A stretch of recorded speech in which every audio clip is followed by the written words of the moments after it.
Capítulo 7. Crea una ilusión de control.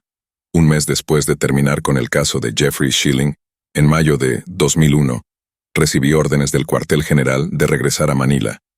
Los mismos tipos malos que habían apresado a Schilling, un grupo de radicales islamistas llamado Abu Sayyaf, habían atacado Dos Palmas, un complejo turístico privado dedicado al buceo, y habían tomado 20 rehenes, incluidos 3 estadounidenses, Martin y Gracia Burnham, una pareja de misioneros de Wichita, Kansas, y Guillermo Sobero, un empresario californiano que tenía una compañía de productos impermeables. Desde el principio, Dos Palmas fue la pesadilla de cualquier negociador.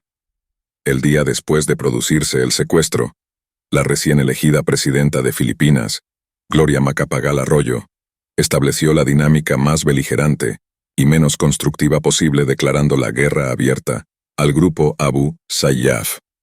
No es lo que llamaríamos una actitud empática, ¿verdad?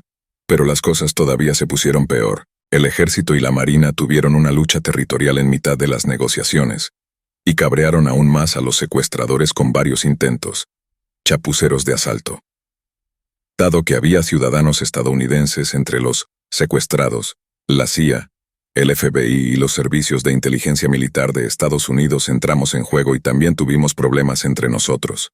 Después, los secuestradores violaron y asesinaron a varias rehenes.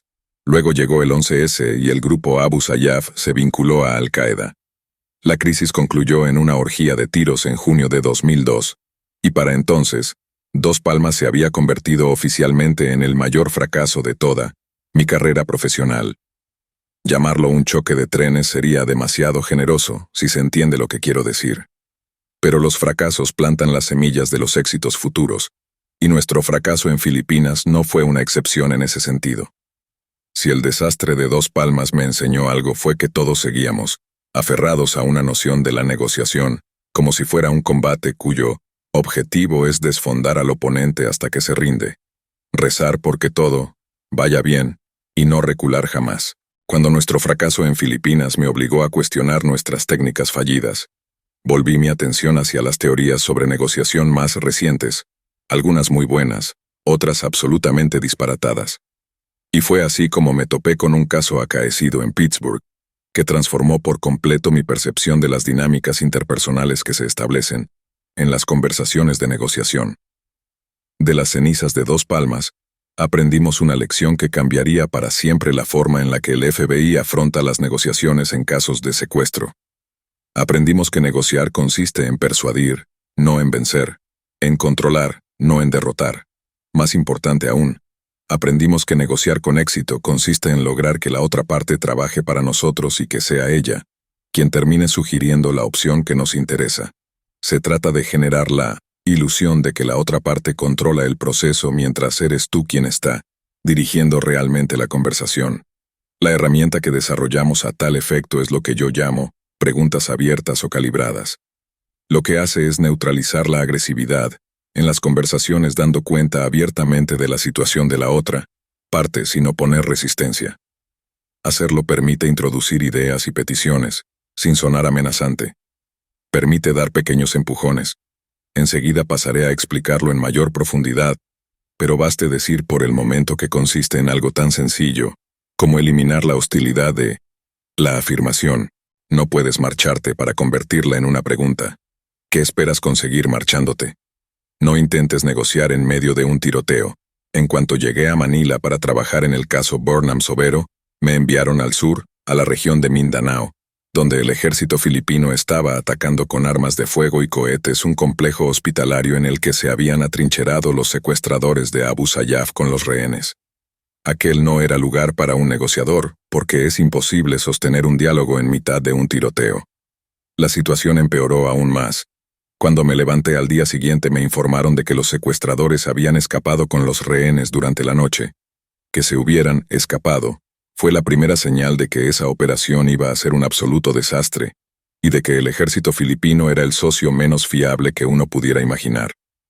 Durante las reuniones informativas que siguieron a aquel episodio, se reveló que durante un alto el fuego un miembro del ejército había recogido un maletín de manos de los secuestradores en el hospital, y no mucho después de eso, Todos los soldados que guardaban el perímetro trasero del edificio habían sido llamados para acudir a una reunión. Casualmente o no, los malos habían escogido ese momento para fugarse. Las cosas se pusieron realmente feas un par de semanas más tarde, el día de la independencia de Filipinas, cuando Abu Zavalla anunció que iba a decapitar a uno de los rehenes blancos, a menos que el gobierno no cesara su persecución antes del mediodía. Sabíamos que se refería a uno de los ciudadanos estadounidenses, y supusimos que sería Guillermo Sobero. En ese momento no teníamos ningún contacto directo con los secuestradores, porque nuestros socios del ejército filipino nos habían asignado un intermediario que siempre se olvidaba de avisarnos para que estuviéramos presentes cuando los secuestradores llamaban, y que también se olvidaba de grabar esas llamadas. Lo único que podíamos hacer era enviar mensajes de texto ofreciendo una cita para hablar. Lo que sucedió al final fue que, justo antes del límite anunciado, a mediodía, Zavalla y un miembro del gabinete presidencial tuvieron una conversación en un programa de radio, y el gobierno accedió a la petición de Zavalla de nombrar a un senador malayo como negociador. A cambio, Zavalla prometía no matar a ningún rehén, pero era tarde para arreglar esta atmósfera de confrontación, desconfianza y mentiras. Esa misma tarde los rehenes oyeron gritar a Zavalla por teléfono. Pero eso era parte del acuerdo, Poco después, Abu Sayyaf decapitó a Guillermo Sobero, y por prudencia, el grupo tomó otros 15 rehenes más, sin poder controlar siquiera mínimamente ninguna de las piezas importantes del puzzle, y sin que Estados Unidos mostrara mucho interés en el caso a pesar del asesinato de Sobero, regresé a Washington. No parecía que pudiera hacer mucho al respecto. Después, el 11S lo cambió todo. Abu Sayyaf, antes considerada una célula terrorista de importancia menor, se vinculó a Al-Qaeda. Y después, una reportera de la televisión filipina, Arlene de la Cruz, entró en el campamento de Abu Sayyaf y grabó a Zavalla mofándose de los misioneros estadounidenses Martin y Gracia Burnham, quienes estaban tan demacrados que parecían supervivientes de un campo de concentración. Las imágenes salieron en todos los medios estadounidenses y cayeron como un mazazo. Súbitamente el caso se convirtió en una prioridad para el gobierno estadounidense. Siempre hay un equipo al otro lado. El FBI decidió enviarme de nuevo allí. Esta vez iba con la misión de cerrar un trato fuera como fuese. Se trataba de una operación de alto nivel. Algunos de mis contactos me dijeron que el director del FBI, Robert Miller, informaba personalmente al presidente George W. Bush cada mañana de nuestros avances. Cuando Mueller apareció en la embajada de Manila y fui presentado a él, su rostro adoptó un gesto de reconocimiento. Ese momento fue embriagador. Aún así, tener todo el apoyo del mundo no sirve de nada si el equipo de la contraparte es disfuncional. Si tus esfuerzos de negociación no van más allá del interlocutor y no llegan al equipo que está detrás de él, lo que tendrás entre manos es un acuerdo basado en la esperanza. Y la esperanza no es una estrategia. Una de las cosas de las que no me di cuenta entonces fue de que los secuestradores habían sustituido a sus negociadores. Zavalla había sido reemplazado. En un secuestro anterior, mi jefe, Gary Nosner, me había explicado que un cambio de negociadores en la otra parte casi siempre significa que van a adoptar una línea mucho más dura. Lo que yo no comprendí en aquel momento es que aquello significaba que Zavalla iba a desempeñar el papel de saboteador de la negociación si no se le tenía en cuenta. Nuestro nuevo objetivo era asegurar las vidas de los Burnham. Aunque el gobierno de Estados Unidos no puede pagar rescates oficialmente, había aparecido un donante dispuesto a aportar $300,000. El nuevo negociador de Abu Sayyaf accedió a liberarlos por esa suma. La entrega fue un desastre. Los secuestradores habían decidido que no iban a liberar a los Burnham, o más exactamente, Zavalla, que estaba físicamente al cargo de los rehenes, se negaba a liberarlos. Él había negociado por su cuenta otro rescate, del que nosotros no sabíamos nada, que no había salido bien. El nuevo negociador, que ahora estaba avergonzado y de un humor terrible, trató de cubrirse las espaldas diciendo que faltaban $600. Nosotros estábamos desconcertados. ¿$600? ¿No vas a liberar a los rehenes por $600? Y tratábamos de argumentar que si faltaba dinero, se lo tenía que haber quedado el correo que lo entregó. pero no teníamos una dinámica de confianza y cooperación para reforzar nuestra posición. Los $300,000 se habían esfumado y regresamos a la rutina de enviar mensajes de texto que, rara vez, recibían respuesta. El desastre a cámara lenta culminó 2 meses más tarde con una operación chapucera de rescate. Un equipo de los Scout Rangers de Filipinas que marchaba por el bosque se encontró con el campamento de Abu Sayyaf, o eso dijeron. Después oímos que fue otra agencia del gobierno la que les avisó de dónde se encontraba. Esa otra agencia, la OGA, no nos había informado a nosotros de la ubicación del campamento porque... ¿Por qué? Nunca lo sabré. Los Scout Rangers se posicionaron en una línea de árboles situada sobre el campamento, y desde allí abrieron fuego, vomitando balas de manera indiscriminada sobre toda el área. Gracia y Martin Burnham estaban durmiendo una siesta en sus hamacas cuando empezó el tiroteo. Ambos cayeron de las hamacas y rodaron colina abajo tratando de encontrar refugio. Pero cuando los alcanzó una cortina de fuego procedente de sus supuestos rescatadores, Gracia sintió una punzada abrasadora atravesando su muslo derecho y vio cómo Martin caía sin vida. Minutos más tarde, después de que los últimos rebeldes huyeran, el comando de soldados filipinos le aseguraba a Gracia que su marido estaba bien, pero ella sacudía la cabeza. Tras un año de cautiverio no estaba para fantasías. Gracia creía que su marido estaba muerto y estaba en lo cierto. 3 balas de fuego, amigo, le habían atravesado el pecho. Al final, la supuesta misión de rescate había matado a 2 de los 3 rehenes aquel día. Una enfermera filipina llamada Edibora Yap también falleció.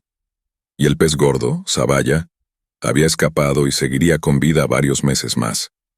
De principio a fin, los 13 meses que duró la misión habían supuesto un desastre tras otro, un desperdicio de vidas humanas y de recursos. Sentado a oscuras en mi casa, días después, desalentado y hecho polvo, pensaba que algo tenía que cambiar. No podíamos permitir que algo así sucediera de nuevo. Si queríamos que las muertes de los rehenes no fueran en vano, debíamos encontrar una nueva forma de negociar, comunicar, escuchar y hablar, tanto con nuestros enemigos como con nuestros amigos. Pero no en virtud de una mejor comunicación. No. Había que hacerlo para ganar. Evita la confrontación. Puedo admitir sin ambigüedades que mi retorno a Estados Unidos inició un periodo de cuestionamiento y reflexión. Llegué a dudar de gran parte de lo que estábamos haciendo en el FBI. Si lo que sabíamos hacer no era suficiente, había que hacerlo mejor. El verdadero cubo de agua fría a mi llegada me cayó cuando estaba revisando la información sobre el caso, a mucha de la cual no habíamos tenido acceso cuando estábamos sobre el terreno. Entre la pila de documentos descubrí un dato que me dejó anonadado. Alguien había escuchado a Martin Burnham hablar por teléfono con alguien. Me pregunté cómo era posible que nuestro rehén estuviese hablando por teléfono con alguien sin que nosotros supiéramos nada. ¿Y con quién hablaba? Solo hay una razón posible por la que a un rehén le dejan ponerse al teléfono, para demostrar que sigue con vida. Alguien más había estado intentando rescatar a los Burnham. Resultó ser un tipo que trabajaba para un político filipino corrupto, y que había conducido una negociación paralela para liberar a los Burnham. Quería rescatar a los rehenes él mismo para presumir delante de la presidenta Arroyo. Pero no se trataba solo de que este tipo estuviese actuando a nuestras espaldas. Como más tarde se puso de manifiesto, estaban sucediendo muchas cosas a la sombra. Lo que hacía que me llevaran los demonios era que este imbécil, que no era un negociador profesional formado por el FBI, había logrado algo que yo no pude hacer. Había logrado hablar con Martin Burnham por teléfono. Gratis. Fue en ese momento cuando me di cuenta de que el hecho de que aquel politicucho corrupto hubiera tenido éxito donde nosotros fracasamos, era una especie de metáfora de todo lo que había fallado en nuestra mentalidad unívoca. Aparte de los problemas que tuvimos con el ejército filipino, la razón por la cual no habíamos tenido ninguna influencia efectiva sobre los secuestradores, ni los rehenes, había sido nuestro apego mental a una estricta economía del ojo por ojo. Conforme a esa mentalidad, si llamábamos a los malos, ya estábamos pidiéndoles algo y si nos lo daban entonces tendríamos que darles nosotros algo a cambio. Y como estábamos seguros de que los Burnham seguían con vida, nunca nos molestamos en llamar y pedir una prueba de ello. No queríamos contraer una deuda con los secuestradores. Si hacíamos una petición y ellos respondían, ya les debíamos una. No corresponder una deuda supondría ser acusados de mala fe en la negociación, y la mala fe en los secuestros produce muertos. Y por supuesto no pedimos a los secuestradores hablar directamente con el rehén porque sabíamos que dirían que no, y nos daba miedo que nos dejaran en evidencia. El miedo era una falla importante en nuestra mentalidad negociadora. Hay cierta información que solo se consigue mediante interacciones directas y prolongadas con la otra parte. También necesitábamos nuevas formas de conseguir cosas sin tener que pedirlas. Teníamos que dar con la manera de refinar nuestras preguntas para convertirlas en algo más sofisticado que la típica pregunta cerrada, y la correspondiente dinámica de sí es y no es. Ahí es donde comprendí que lo que habíamos estado practicando hasta entonces no era verdadera comunicación, sino gimnasia verbal. Queríamos que la otra parte viera las cosas como nosotros las veíamos y viceversa. Pero si se deja que esa dinámica prospere en el mundo real, las negociaciones se rompen y las tensiones afloran.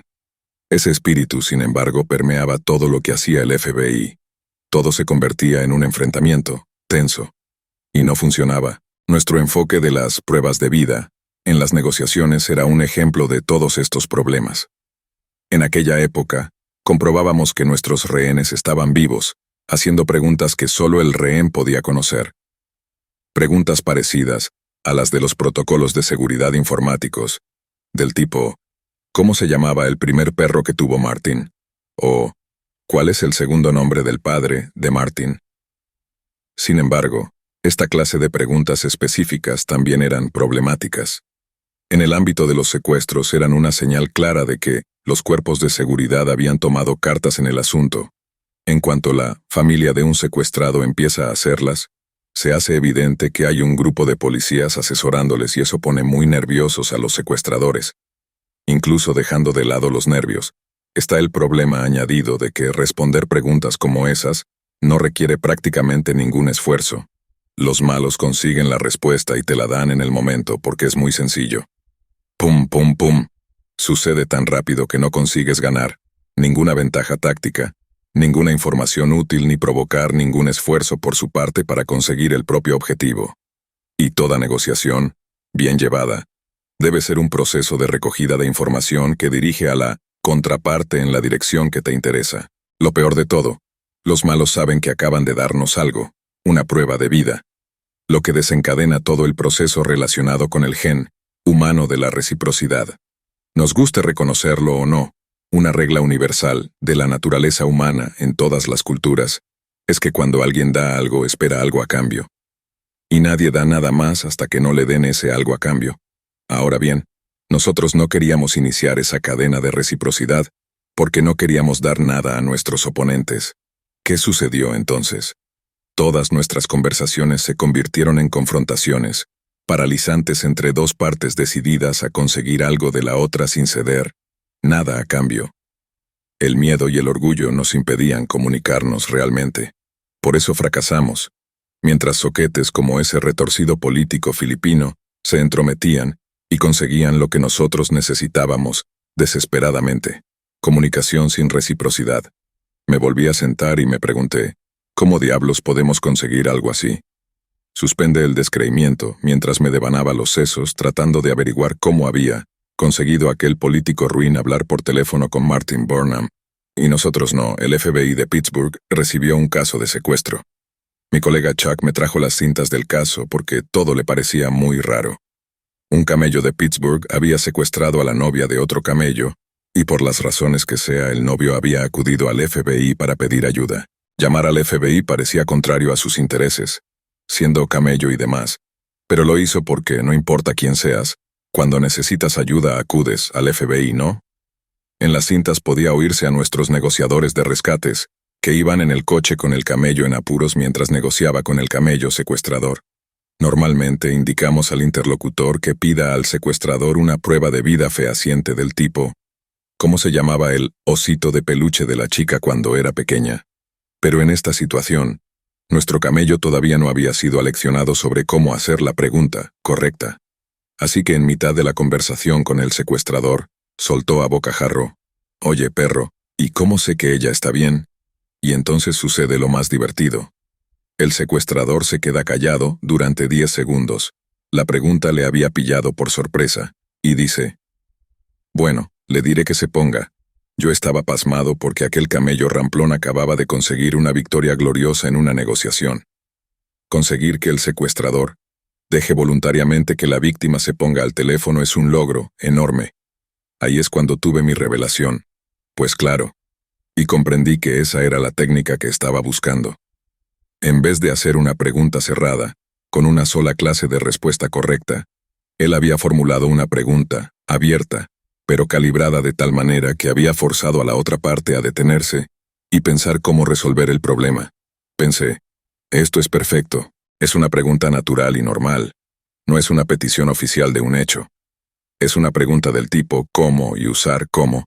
Incita a la colaboración porque comporta una solicitud de ayuda. Y lo mejor de todo, no le debe nada al secuestrador. El tipo le ha pasado voluntariamente el teléfono a su rehén, piensa que hacerlo es idea suya. El camello que acaba de ofrecerle al otro pasarle con su novia piensa que está al mando de la situación. Y el secreto para llevarse el gato al agua en una negociación es hacer creer a tu oponente que es quien la controla. Lo genial de esta técnica está muy bien explicado en un pasaje del libro Split Second Persuasion, Persuasión Instantánea, del psicólogo Kevin Dutton. Dutton habla de lo que él denomina descreimiento, una resistencia activa a creer lo que otra persona dice, una actitud de completa desconfianza. Ese es el punto en el que suelen comenzar las dos partes de una negociación. Si no se rompe nunca esa dinámica, terminarás teniendo un enfrentamiento, en la medida en que ambas partes tratarán de imponer sus puntos de vista. Dos cabezas duras chocando una contra otra, como sucedió en Dos Palmas. Pero si consigues que la otra parte suspenda su incredulidad, podrás ir consiguiendo poco a poco que se aproxime a tu punto de vista, subvirtiendo la dirección de su energía. Eso es exactamente lo que la pregunta del camello consiguió obrar sobre la actitud del secuestrador. No se trata de persuadir a la otra parte para que vea tu punto de vista. En lugar de ello, debes colocarla inadvertidamente en ese punto. Como dice un refrán inglés, la mejor manera de montar un caballo es hacerlo en la dirección en la que se dirige. Nuestro trabajo como persuasores es más sencillo de lo que creemos. No se trata de conseguir que los otros crean lo que decimos. Basta con suspender su incredulidad. Una vez logramos eso, tenemos media partida ganada. El descreimiento es la fricción que mantiene la persuasión controlada. Sin él no habría límites, explica Dutton. Hacer creer a un oponente que controla la situación mediante preguntas bien calibradas, es decir, pidiendo su ayuda, es una de las herramientas más poderosas para suspender su descreimiento. Hace no mucho, leí un artículo magnífico en el New York Times de un estudiante de medicina que había tenido que vérselas con un paciente que se había arrancado el gotero. Había cogido sus cosas y se estaba yendo del hospital porque los resultados de su biopsia llevaban días de retraso, y estaba cansado de esperar. Justo entonces apareció un médico veterano que, tras ofrecer con tono tranquilo un vaso de agua al paciente en fuga, le preguntó si podían hablar un momento. Le dijo al paciente que comprendía su malestar, y prometió llamar al laboratorio para averiguar por qué se retrasaban los resultados. Pero lo que realmente suspendió el descreimiento del paciente fue lo que hizo a continuación: formular una pregunta calibrada. ¿Qué tenía que hacer que fuera tan importante como para marcharse? El paciente respondió que tenía que hacer varias gestiones y el doctor le ofreció ponerle en contacto con personas que podían ayudarle a solucionarlas. Y tachán, el paciente decidió quedarse. Lo verdaderamente poderoso en la estrategia del médico veterano es que consiguió transformar un enfrentamiento, me voy contra no puede irse, mediante preguntas que encaminaron al paciente a resolver su problema, de la forma en la que el médico deseaba que lo hiciera. En el fondo seguía siendo una suerte de conflicto sin duda, pero el doctor neutralizó la agresividad y la oposición frontal generando en el paciente la sensación ilusoria de control. Como dijo una vez un veterano redactor del Washington Post, Robert Estabrook, quien aprende a estar en desacuerdo sin ser confrontacional y desagradable, posee el secreto más valioso de la negociación. La técnica de la suspensión del descreimiento no solo es eficaz con secuestradores y pacientes en fuga, sino que funciona igual de bien en cualquier otra situación, incluso a la hora de negociar precios. Al entrar en una tienda, en lugar de pedirle al dependiente lo que uno necesita, se le puede describir lo que se está buscando para solicitar orientación. Después, una vez escogido lo que se quiere, en lugar de soltar una propuesta frontal, se puede decir que el precio se escapa un poco del presupuesto y se puede pedir ayuda usando una de las mejores preguntas calibradas de la historia. ¿Cómo se supone que voy a hacer eso? Lo crucial de este enfoque es que realmente estás pidiendo ayuda, y la forma de pedirla debe transmitirlo. Dentro de este esquema de negociación, en lugar de atosigar al encargado, lo que estás haciendo es solicitar su ayuda y hacerle creer que está al mando de la situación. Pedir ayuda de esta manera, tras haber entablado un diálogo, es una técnica de negociación increíblemente eficaz a la hora de transformar potenciales enfrentamientos en sesiones de resolución conjunta de problemas. Y las preguntas calibradas son la mejor herramienta para ello. Calibra las preguntas. Hace unos años estaba trabajando como consultor para una clienta que tenía una pequeña agencia encargada de las relaciones públicas de una gran corporación. La corporación no estaba pagando las facturas, y a medida que pasaba el tiempo, le debía cada vez más dinero a mi clienta. La mantenían en vilo prometiéndole nuevos proyectos, haciéndole creer que si aguantaba un poco más, los ingresos entrarían de golpe en grandes cantidades. Ella se sentía atrapada. Mi consejo fue sencillo. Le dije que fuese a hablar con ellos y tras exponer su situación les preguntara, ¿cómo se supone que voy a hacer esto? Negó con la cabeza. De ninguna manera. La sola idea de hacer esa pregunta le aterraba. Si me dicen que tengo que hacerlo, entonces estoy atrapada, fue su reacción. Para ella la pregunta sonaba a, me estáis dejando sin un duro y esto no puede seguir así. Parecía el primer paso para quedarse sin cliente. Le expliqué que esa implicación, si bien real, estaba solo en su mente. Su cliente, sin embargo, oiría las palabras, y no las implicaciones, siempre que las profiriera con calma y el tono no diera a entender que se trataba de una acusación o de una amenaza. En la medida en que permaneciese tranquila, lo interpretarían como el planteamiento de un problema que requería solución. Mi amiga no se fiaba del todo. Repasamos juntos el guión de la conversación varias veces, pero seguía atemorizada. Unos días después, sin embargo, me llamó completamente feliz. Su cliente la había llamado con un nuevo encargo y ella había reunido el suficiente coraje para exponerles la situación y preguntar, ¿cómo voy a hacerlo?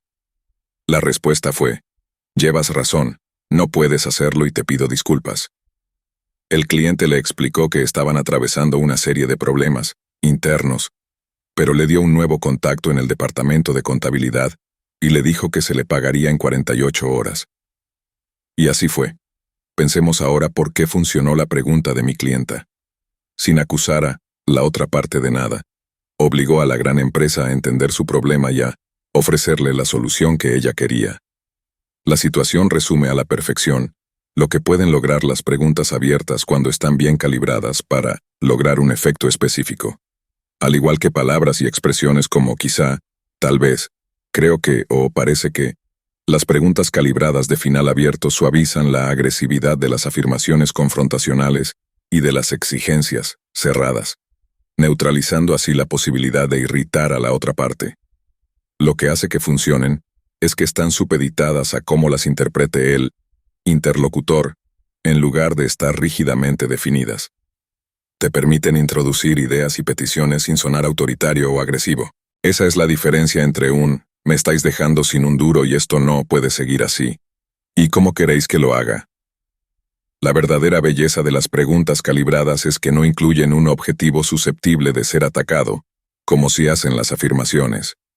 Las preguntas calibradas tienen el poder de mostrar a la otra parte la naturaleza del problema, en lugar de generar un conflicto diciéndole cuál es el problema. Con todo, no se trata de peticiones al azar para mantener viva la conversación. Van dirigidas a un objetivo. Una vez que decidas qué rumbo te conviene que tome una negociación, tienes que diseñar las preguntas que la orientarán en ese sentido, mientras dejas que la otra parte piense que está haciendo cosa suya. Por eso las denomino preguntas calibradas. Deben medirse, cuidadosamente, como se calibra el objetivo de un arma o una balanza, con el fin de abordar un problema determinado. La buena noticia es que existen reglas para eso. En primer lugar, las preguntas calibradas deben evitar las construcciones sintácticas que originen preguntas cerradas, a las que se pueda responder con un simple sí o no. En lugar de eso, conviene utilizar las típicas palabras que abren las preguntas periodísticas. ¿Quién?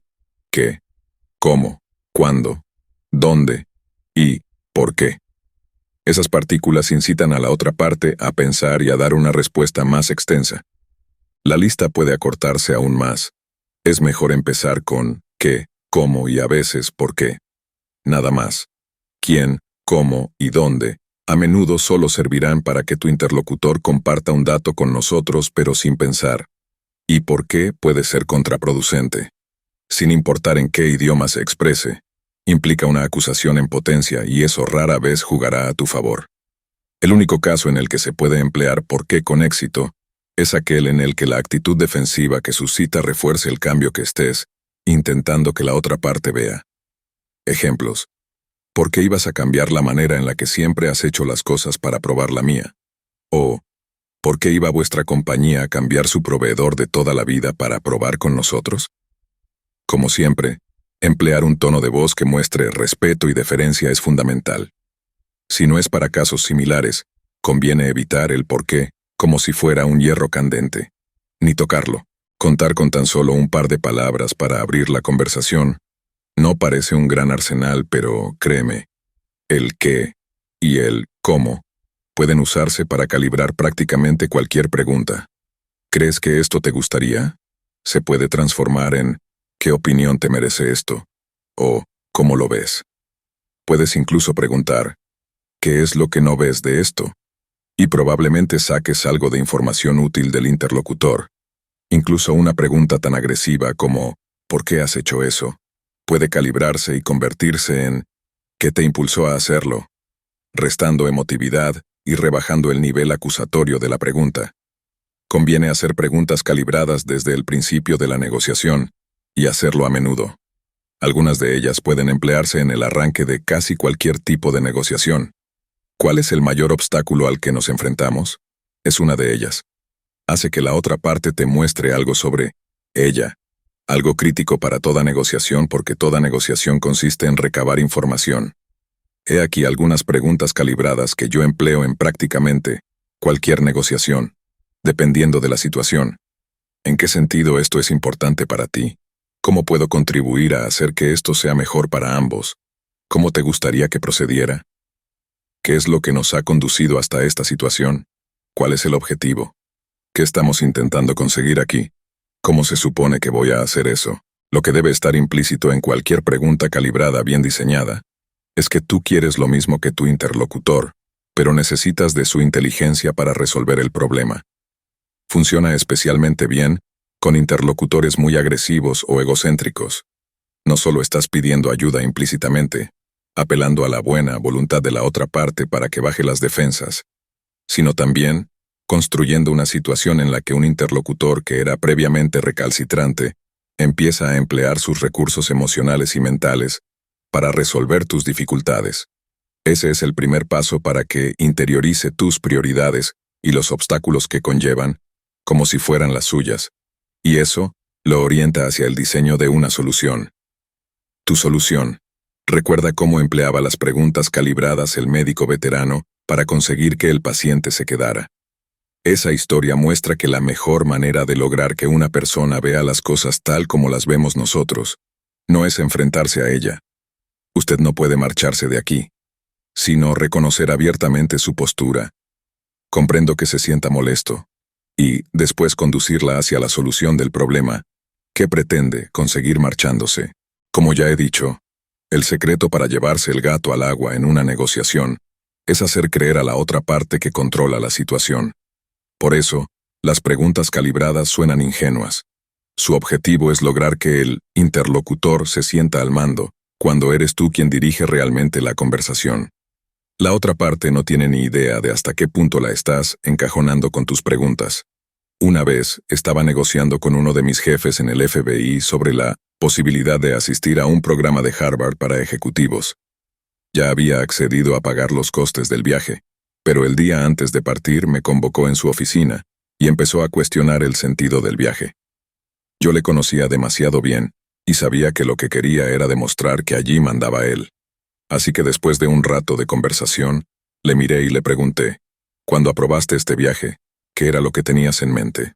Entonces se relajó visiblemente y se echó para atrás en la silla, mientras juntaba la punta de los dedos de ambas manos formando un triángulo. En términos de lenguaje corporal, ese gesto implica que la persona se siente en una posición superior.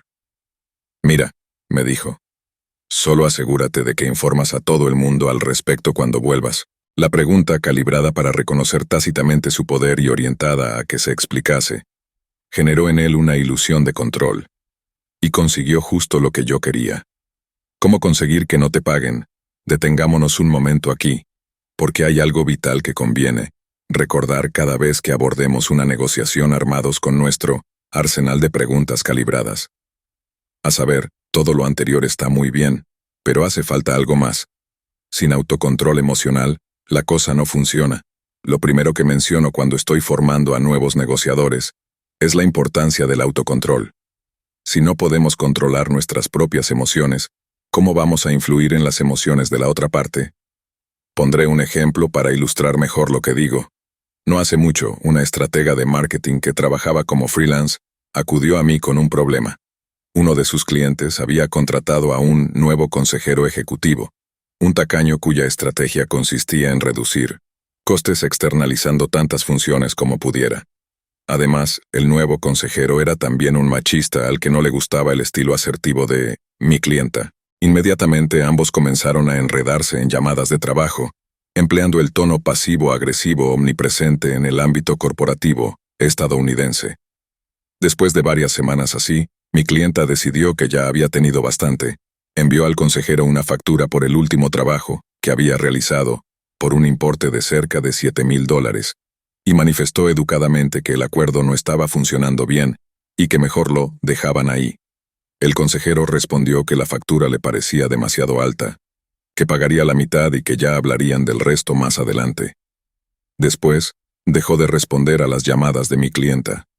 La dinámica subyacente aquí es que a este tipo no le gustaba ser cuestionado por nadie, y menos por una mujer. Así que ella y yo desarrollamos una estrategia que demostrara que ella entendía en qué se había equivocado y que reconocía la autoridad del consejero, pero que, al mismo tiempo, condujera la energía del consejero a resolver el problema en la dirección deseada. El guión que desarrollamos reunía todas las prácticas negociadoras de las que hemos hablado hasta ahora. Estos eran los pasos. 1. Enviar un correo electrónico destinado a reiniciar el contacto con una pregunta calibrada para obtener un «no» como respuesta. ¿Ha renunciado a resolver este asunto de forma amistosa? 2.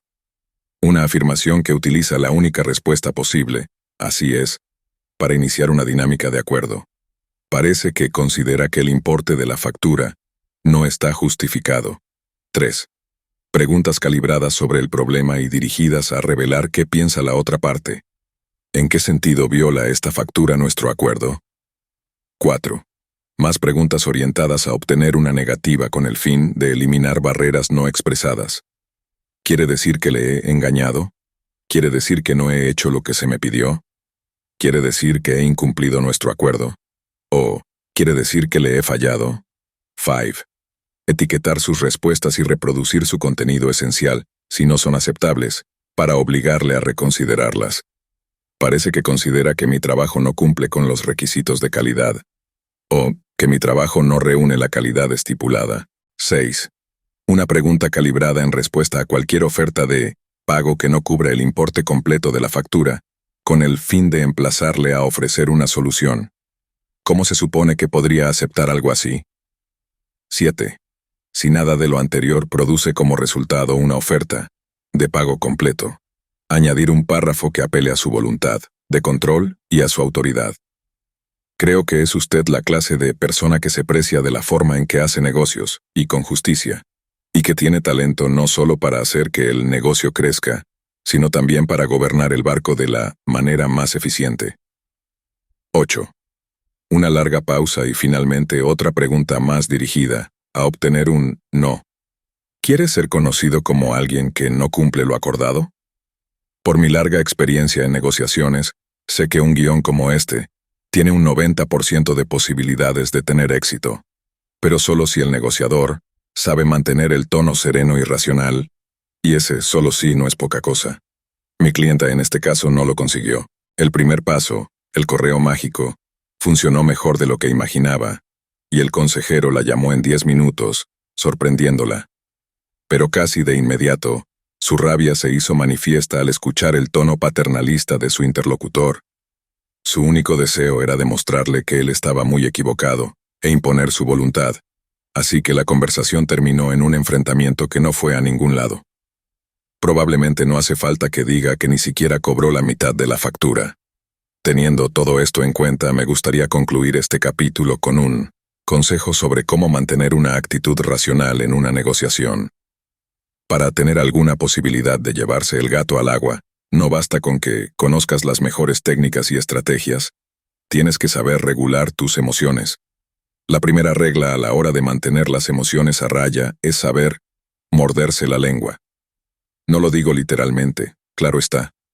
Pero es fundamental saber evitar pataletas y reacciones airadas.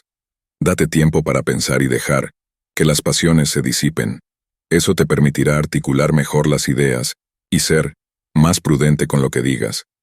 También reduce las posibilidades de hablar más de la cuenta. Los japoneses saben hacer esto muy bien. Cuando negocian con un extranjero, es práctica común que los ejecutivos japoneses se sirvan de un intérprete, aunque entiendan perfectamente lo que está diciendo la otra parte.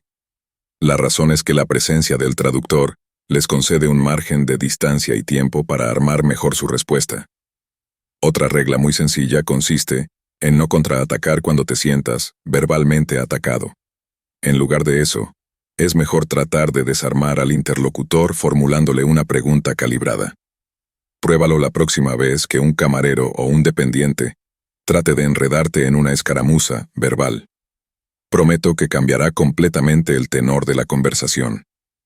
El asunto básico aquí es que cuando las personas sienten que no controlan una situación, adoptan lo que los psicólogos llaman mentalidad de rehén.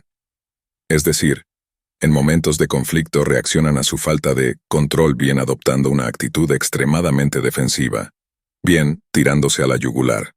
Neurológicamente, en situaciones como estas, el mecanismo de lucha o huida de nuestro cerebro reptiliano o las emociones de nuestro sistema límbico imperan sobre la parte racional de nuestra mente, alojada en el neocórtex, produciendo reacciones excesivas, de carácter impulsivo e instintivo.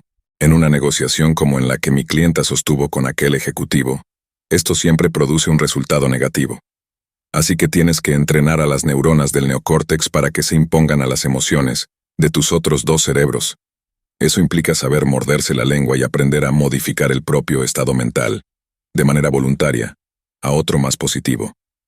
Y eso implica también neutralizar la mentalidad de rehén de la otra parte formulando una pregunta o incluso disculpándose. Llevas razón, ahí me he pasado. Si pudiéramos aplicar un monitor cardíaco a un secuestrador armado, rodeado por la policía, descubriríamos que con cada pregunta calibrada y con cada disculpa, su ritmo cardíaco desciende ligeramente.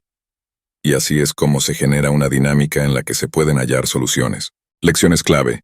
¿Quién tiene el control en una conversación? ¿El que habla o el que escucha? El que escucha, por supuesto. Eso se debe a que la persona que habla está revelando información, mientras que la que escucha, si está bien entrenada, está dirigiendo la conversación hacia sus propios objetivos. Está canalizando la energía del hablante hacia sus propios fines. Al aplicar las estrategias aprendidas en este capítulo en la vida diaria, conviene recordar que todas ellas son herramientas para el que escucha. No, son armas para someter por la fuerza a tu oponente. Al contrario, sirven para poner su energía al servicio de tus propios objetivos. Son judo de escuchar. Al ponerlo en práctica, debes recordar las siguientes lecciones clave. No intentes obligar al interlocutor a admitir que llevas razón. La confrontación agresiva es la peor enemiga de una negociación constructiva. Evita las preguntas que puedan responderse con un sí o con muy poca información. Esas réplicas requieren poca reflexión y apelan a la necesidad humana de reciprocidad, por lo que el interlocutor reclamará algo a cambio. Haz preguntas calibradas que empiecen por ¿cómo o qué? Al solicitar ayuda a la otra parte de manera implícita, estas cuestiones le harán creer que controla la situación y la alentarán a dar respuestas largas que pueden revelar información importante.